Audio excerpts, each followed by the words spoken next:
Turqia ka interesin e vetë, e do të dominoj botën arabe në këtë drejtim, ose një pjesë të saj, dhe intereson që të bëhet litere në të. Kjo është. Por Izraeli, në marrëdhëniet që kanë... Jeni dakord me mendimin e jo?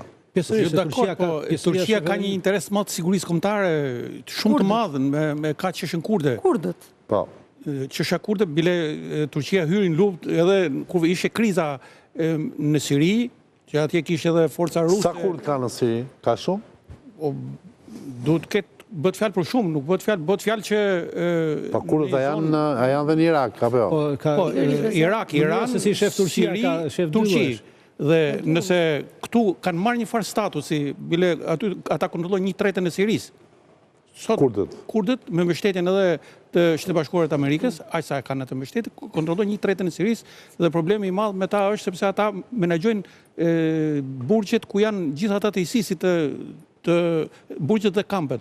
Dhe ky është një problem tjetër i madh pastaj, nëse do dalë shejtani nga shisha, nuk dihet se si do përfundojnë punët. Gjithsesi ky është problemi. Sa potencë ka ky shejtani, se tani gjithë problemi është që ta janë një aty, nuk janë një aty, janë bëhet fjalë për 8.000 deri në 10.000 luftëtar të ISIS-it. Ata tashmë nuk bën një problem. Kështu thanë edhe për Hamasin, kështu thanë edhe për Hezbollah.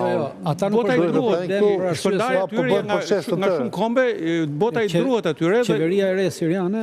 Fal, ta myll, dhe ky është problemi i rëndësishëm sepse ata kanë marrë një status autonomie. Pra, kanë elementet e një shteti.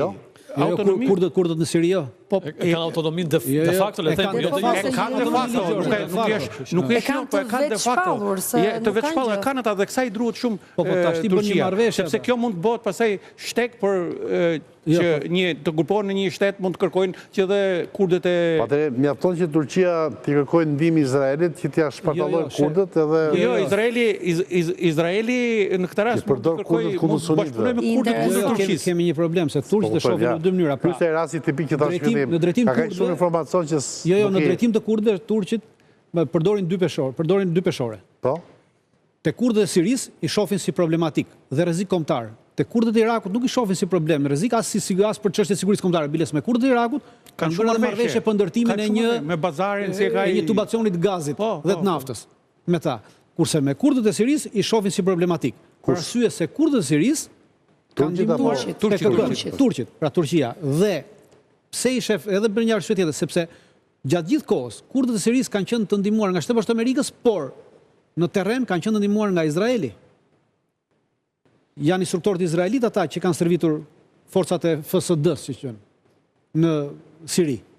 Dhe është Izraeli ai që mbështet autonominë e kurdëve dhe Biles Netanyahu ka dalë edhe me deklarat para 2 viteve, thoshte që të bëjmë shtetin kurd. Dhe shteti kurd cënon. Dhe këtu ke prap, pandem që përplaset... Shteti kurd në këtë rast do të thotë një në kurisë territorit Sirisë. Shteti kurd nuk është vetëm në kurisë territorit Sirisë. Jo, po them me këtë rast. Mund të përfshi 4 shtete aty, pastaj mund të hapë problem 4 shteteve. Përfshi Turqinë. Turqi, Siri, Irak dhe Iran. Sepse janë aty.